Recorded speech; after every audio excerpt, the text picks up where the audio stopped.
যুক্তরাষ্ট্র ও ইসরায়েলের যৌথ হামলার পর ইরানের সর্বোচ্চ ধর্মীয় নেতা আয়াতুল্লাহ খামেনির মৃত্যুর প্রেক্ষাপটে মধ্যপ্রাচ্যে থাকা মার্কিন ঘাঁটিগুলোতে ক্ষেপণাস্ত্র হামলা জোরদার করেছে ইরান।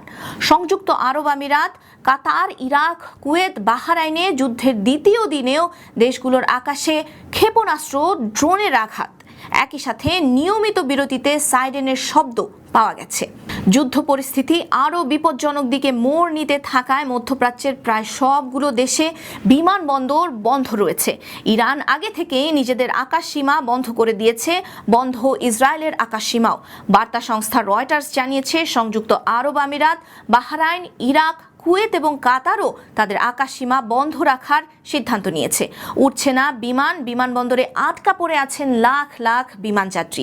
আর কবে ফ্লাইট চালু হবে তা এখন পর্যন্ত নিশ্চিত করে কিছু জানা যায়নি। বিশ্বের সবচেয়ে ব্যস্ত দুবাই আন্তর্জাতিক বিমানবন্দর সহ আবুধাবি ও দোহার বিমানবন্দরগুলো বন্ধ রয়েছে। পরবর্তী নির্দেশনা না দেয়া পর্যন্ত দুবাই বিমানবন্দর থেকে সব ফ্লাইট পরিচালনা স্থগিত রাখার সিদ্ধান্ত নিয়েছে কর্তৃপক্ষ।